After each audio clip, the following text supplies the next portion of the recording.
नमस्कार, आप देख रहे हैं सुप्रभात न्यूज एमपी और मैं हूं आपके साथ महक कपूर। आइए नजर डालते हैं 25 फटाफट बड़ी खबरों की ओर। इससे पहले न्यूज को कहां से देख रहे हैं आप हमें कमेंट करके जरूर बताएं। मोबाइल ऐप से लगेगा बिजली चोरी पर अंकुश, गड़बड़ी रोकने में मिलेगी मदद। अब बिजली चोरी रोकने के लिए मध्य प्रदेश मध्य क्षेत्र विद्युत वितरण कंपनी मोबाइल ऐप की मदद लेगी। इसके उपयोग से बिजली संबंधी अन्य गड़बड़ी पर भी अंकुश लगाने में मदद मिलेगी। विद्युत वितरण कंपनी से जुड़े सूत्रों ने बताया कि बिजली चोरी पकड़ने और गड़बड़ी को रोकने के लिए मोबाइल ऐप का सहारा लिया जाएगा। इसके लिए जल्द ही सघन चेकिंग अभियान चलाया जाएगा। इस दौरान बिजली चोरों का डिजिटल पंचनामा बनाया जाएगा। लोकसभा चुनाव के लिए आयोग की तैयारी, अब कम मतदान वाले क्षेत्रों में घर घर संपर्क। अप्रैल मई में लोकसभा चुनाव को देखते हुए चुनाव आयोग ने तैयारी प्रारंभ कर दी है। 6 जनवरी से विशेष पुनरीक्षण अभियान प्रारंभ किया जाएगा, जिसमें मतदाता सूची में नाम जोड़ने, हटाने, संशोधन के लिए आवेदन किए जाएंगे। इसके साथ साथ घर घर संपर्क अभियान चलेगा, जिसमें उन मतदान केंद्रों पर विशेष ध्यान दिया जाएगा जहां विधानसभा चुनाव में मतदान प्रतिशत कम रहा। एमपी सरकार ने शुरू की 2 नई योजनाएं, इन लोगों को मिलेगा लाभ। मध्य प्रदेश में कैबिनेट बैठक के बाद कैलाश विजयवर्गीय ने प्रेस कॉन्फ्रेंस कर बैठक में लिए गए फैसलों के बारे में जानकारी दी। उन्होंने कहा कि सरकार लोगों के हित के लिए काम करेगी। इसके लिए बैठक में कई अहम फैसले लिए जाएंगे। उन्होंने कहा कि सरकार रानी अवंतीबाई और दुर्गावती सम्मान देगी। ये सम्मान हर वर्ष आयोजित किया जाएगा। उन्होंने कहा कि जो महिलाएं विपरीत परिस्थितियों में भी समाज के लिए, समाज के लोगों के हित के लिए काम करती हैं, उनको इस सम्मान से सम्मानित किया जाएगा। मध्य प्रदेश की वीआईपी लिस्ट में 5वें नंबर पर खिसके शिवराज, सीएम मोहन यादव नंबर 1। पुरुष बलि नहीं होते, समय होत बलवान, समय ने पलटा खाया है और मध्य प्रदेश की वीआईपी लिस्ट में अब शिवराज सिंह चौहान पहली पायदान से लुढ़ककर 5वें नंबर पर आ गए। वहीं प्रदेश के नए मुख्यमंत्री डॉक्टर मोहन यादव को वीआईपी नंबर 1 का दर्जा दिया गया। भोपाल कमिश्नरेट पुलिस की इंटेलिजेंस शाखा ने वीआईपी श्रेणी की लिस्ट जारी कर दी है, जिसमें बताया गया कि अब शिवराज सिंह चौहान पहले नंबर पर नहीं है। प्रदेश के सीएम मोहन यादव को जेड+ श्रेणी की सुरक्षा दी जाएगी। वे वीआईपी लिस्ट में पहले नंबर पर है। मध्य प्रदेश में 698 किलोमीटर चलेगी भारत जोड़ो न्याय यात्रा, 7 दिनों में 9 जिलों से होकर गुजरेगी। लोकसभा चुनाव के पहले कांग्रेस नेता राहुल गांधी की भारत जोड़ो यात्रा का नाम बदलकर अब भारत जोड़ो न्याय यात्रा हो गया। ये यात्रा मध्य प्रदेश में 698 किलोमीटर चलेगी। मणिपुर से शुरू होकर मुंबई तक जाने वाली न्याय यात्रा उत्तर प्रदेश से मध्य प्रदेश में प्रवेश करेगी। ये यात्रा ग्वालियर, चंबल और मालवा संभाग के ग्वालियर, गुना, उज्जैन से होते हुए राजस्थान में प्रवेश कर जाएगी। प्रदेश में यात्रा 7 दिनों में 9 जिलों से होकर गुजरेगी। पूर्व विधायकों ने खाली नहीं किया आवास, अतिथि गृह में ठहराए जाएंगे नए विधायक। विधानसभा चुनाव के बाद सरकार भी बन गई और उसने कामकाज भी प्रारंभ कर दिया, पर पूर्व विधायकों ने सरकारी आवास खाली नहीं किए। नतीजतन विधानसभा सचिवालय नए विधायकों को आवास उपलब्ध नहीं करा पा रही है। यही स्थिति मंत्रियों के साथ भी है। पूर्व मंत्रियों द्वारा आवास खाली न करने से अब तक मंत्रियों को आवास आवंटित नहीं हुए। उधर 9 और 10 जनवरी को विधायकों का प्रमोदन कार्यक्रम विधानसभा के मानसरोवर सभागार में होने जा रहा है। भोपाल की 108 सदस्यीय टीम अयोध्या में बजाएगी डमरू, प्राण प्रतिष्ठा कार्यक्रम के लिए आया बुलावा। उत्तर प्रदेश के अयोध्या में 22 जनवरी को होने वाले भगवान राम की मूर्ति की प्राण प्रतिष्ठा समारोह में भोपाल की 108 सदस्यीय टीम डमरू बजाएगी। इस आयोजन के लिए भोपाल की डमरू टीम को बुलवा लिया गया है। 20 जनवरी को डमरू टीम अयोध्या पहुंचेगी और 21 जनवरी को राम की पेड़ी पर पहली प्रस्तुति देगी। इस बार 108 सदस्यीय डमरू टीम में MBA इंजीनियरिंग किए हुए कलाकार शामिल है। मोहन यादव सरकार ने अपनाई जीरो टॉलरेंस की नीति। मध्य प्रदेश में बीजेपी की नई सरकार के मुखिया डॉक्टर मोहन यादव की कामकाज का अंदाज थोड़ा जुदा है।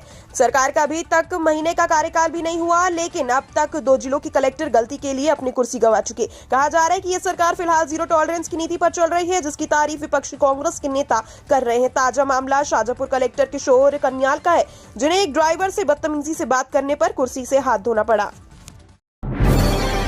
प्रदेश के 14 जिलों में वज्रपात की संभावना, 21 जिलों में छाएगा कोहरा। मध्य प्रदेश का मौसम ठंडा बना हुआ है। प्रदेश के कई जिले ऐसे हैं जहां पिछले 2-3 दिनों से धूप नहीं निकली। मौसम विभाग के पूर्वानुमान जारी करते हुए मौसम के अभी ठंडे बने रहने के आसार जताए। मौसम विभाग ने 14 जिलों में बिजली गिरने, 21 जिलों में कोहरा छाने और कई जिलों में बारिश होने की संभावना जताई। मध्य प्रदेश मौसम केंद्र भोपाल ने दैनिक मौसम विवरण जारी करते हुए प्रदेश के शहडोल संभाग के जिलों के अलावा रीवा, मऊगंज, सतना, डिंडोरी, नरसिंहपुर, रायसेन, सीहोर, नर्मदापुरम, बैतूल, खंडवा और इंदौर जिले में बिजली चमकने और गिरने की संभावना जताई है। अयोध्या के श्री राम मंदिर के ध्वज की डिजाइन में बदलाव, मध्य प्रदेश के रीवा से भेजे जाएंगे 100 ध्वज। अयोध्या के राम मंदिर में लगाए जाने वाले ध्वज की डिजाइन में बदलाव किया गया। अब राम मंदिर के ध्वज पर सूर्य और कोविदार के पेड़ को भी अंकित किया गया। 22 जनवरी को होने वाले श्री राम मंदिर प्राण प्रतिष्ठा कार्यक्रम के लिए 100 ध्वज रीवा से भेजे जा रहे हैं। इन्हें रीवा के हरदुआ गांव निवासी ललित मिश्रा तैयार करवा रहे हैं। हाल ही में उन्होंने राम मंदिर के ध्वज का प्रारूप श्री राम जन्मभूमि तीर्थ ट्रस्ट के महासचिव चंपत राय को भेंट किया था। मध्य प्रदेश के भोपाल, इंदौर जैसे महानगरों की तर्ज पर तमिलनाडु की स्मार्ट सिटीज में होगा विकास। देश में स्मार्ट सिटीज को लेकर सबसे बेहतर काम मध्य प्रदेश में हुआ, इसलिए वर्ष 2022 में सर्वश्रेष्ठ स्मार्ट सिटीज वाले राज्य का दर्जा दिया गया। वहीं इंदौर देश की सर्वश्रेष्ठ स्मार्ट सिटी चुनी गई। इस सफलता को देखते हुए तमिलनाडु भी अब मध्य प्रदेश की तर्ज पर काम करना चाहता है। इसके लिए तमिलनाडु सरकार अधिकारियों का एक दर्ज मध्य प्रदेश भेज रही है, जो भोपाल व इंदौर शहर में चल रहे कार्यों का निरीक्षण करेंगे। इनसे सीख लेकर बेहतर प्रोजेक्ट को तमिलनाडु की स्मार्ट सिटीज में भी लागू किया जाएगा। खेती को आसान बनाने के लिए इंदौर के SGSITS में तैयार हो रहे डिवाइस। शहर के प्रतिष्ठित श्री गोविंद राम से कसरिया प्रौद्योगिकी एवं विज्ञान संस्थान में स्टार्टअप रिसर्च और इनोवेशन पर काम करना होता है। इसी वजह से इंजीनियरिंग इंस्टीट्यूट में इस संस्थान की अलग पहचान है। संस्थान ने अपनी टेक्नोलॉजी की बदौलत एक बार फिर बड़ा मुकाम हासिल किया।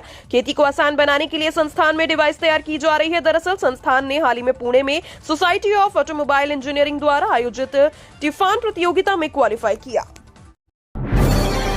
हाईकोर्ट एसोसिएशन की तर्ज पर होंगे इंदौर अभिभाषक संघ के चुनाव, ऐसी रहेगी व्यवस्था। इंदौर अभिभाषक संघ के वार्षिक चुनाव हाईकोर्ट बार एसोसिएशन के वार्षिक चुनाव की तर्ज पर होंगे। मतदाताओं के लिए मतदान से पहले अभिभाषक संघ के सभी बकाया शुल्क का भुगतान करना अनिवार्य होगा।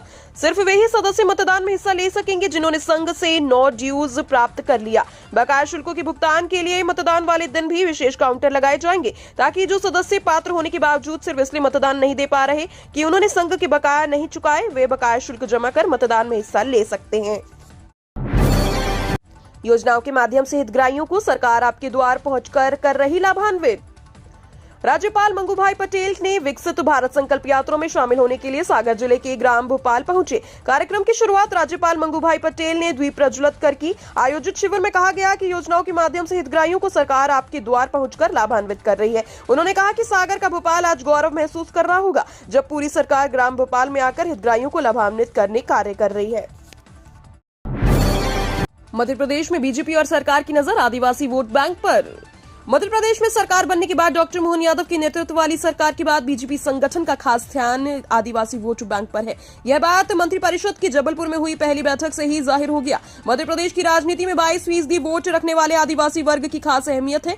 यही कारण है कि सत्ताधारी बीजेपी हो या विरोधी दल कांग्रेस, दोनों ही इस वर्ग को लुभाने में कोई कसर नहीं छोड़ते। विधानसभा चुनाव में मिली बड़ी सफलता के बाद बीजेपी ने लोकसभा चुनाव के मद्देनजर आदिवासी वर्ग के बीच अपनी बैठ को मजबूत करने के लिए कोशिश शुरू कर दी है। स्कॉलरशिप का रोड़ा, छात्रों को जेब से भरना पड़ सकती है फीस। कॉलेजों में पढ़ने वाले विद्यार्थियों को स्कॉलरशिप नहीं मिल पा रही। पिछले साल की स्कॉलरशिप अभी मिली है और नए विद्यार्थियों का पंजीयन पोर्टल पर नहीं हो रहा है। ऐसे में स्कॉलरशिप नहीं मिलने से विद्यार्थियों को जेब से फीस भरनी पड़ सकती है। कॉलेज भी बिना शुल्क के लिए परीक्षा में शामिल नहीं होने दे रहा है। इधर परीक्षा फॉर्म भरने की तारीख करीब आ रही है। आर्थिक रूप से कमजोर छात्र परेशान हो रहे हैं। अब तक इसके लिए पोर्टल नहीं खुला है।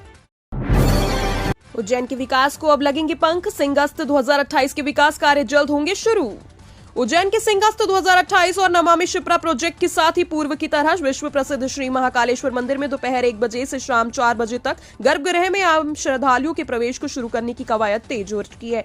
इसके साथ ही यह प्रयास किए जा रहे हैं कि जो मेट्रो ट्रेन उज्जैन तक लाई जा रही है उसका सर्कल पूरे उज्जैन में किया जाए। ऐसे ही कुछ महत्वपूर्ण बातों पर संभागीय समीक्षा बैठक में विचार विमर्श किया जाएगा।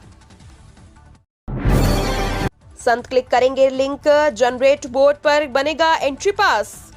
अयोध्या में 22 जनवरी को आयोजित होने जा रहे रामलला प्राण प्रतिष्ठा समारोह में संस्कारधानी सहित देश के 5000 संत आमंत्रित किए गए। इनमें जबलपुर के 18 सहित महाकौशल के 149 व मध्य प्रदेश छत्तीसगढ़ के 500 संत शामिल हैं। इन सभी तक अतिशीघ्र राम जन्मभूमि परिसर क्षेत्र में प्रवेश संबंधी महत्वपूर्ण जानकारी साझा की जाएगी। आमंत्रित किए गए तमाम मेहमानों सहित इन सभी संतों तक एक लिंक साझा की जाएगी, जिसे क्लिक करते ही वे सभी रजिस्टर्ड हो जाएंगे। साथ ही इन सभी के मोबाइल पर एक बारकोड जनरेट होगा। लोकसभा चुनाव 2024 के लिए बीएसपी ने कसी कमर। मध्य प्रदेश में यूपी पैटर्न पर लड़ेगी चुनाव।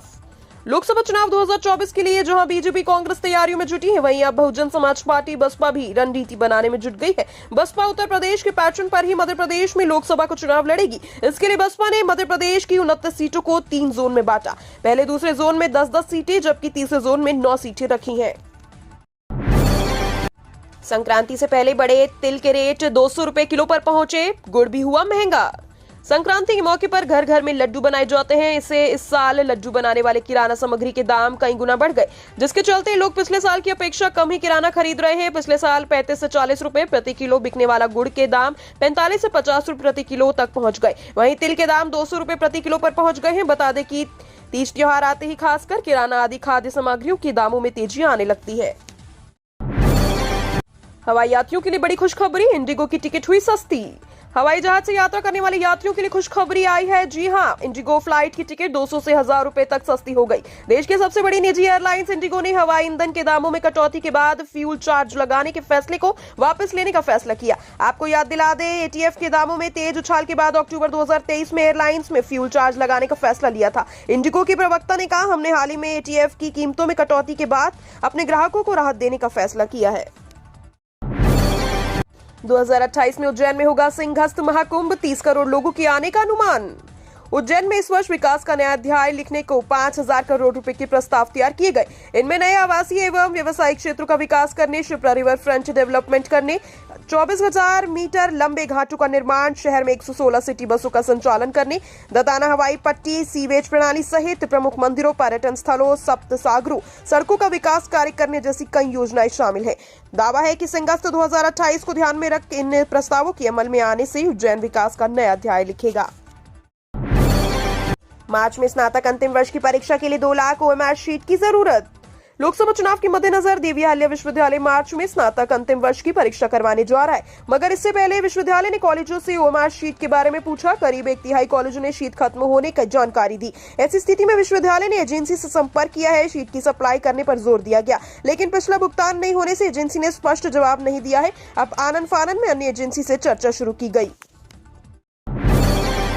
साक्ष्य में स्वीकार किया जा सकता है इलेक्ट्रॉनिक रिकॉर्डिंग। यह बहुत सामान्य सवाल है कि मोबाइल या अन्य इलेक्ट्रॉनिक उपकरणों पर कई रिकॉर्डिंग कोर्ट में गवाह होती है या नहीं। इसका जवाब है कि अगर इसकी वैधानिकता को प्रमाणित किया गया तो यह महत्वपूर्ण साक्ष्य हो सकती है। कई बार पारिवारिक मामलों में फैसलों में महत्वपूर्ण भूमिका निभा रही है। वर्तमान में अनेक कृत्य इलेक्ट्रॉनिक उपकरणों के माध्यम से हो रहे हैं, जैसे कंप्यूटर, मोबाइल, सेलफोन इत्यादि। इन गैजेट्स का उपयोग अपराध किए जाने में भी किए जाने लगा है।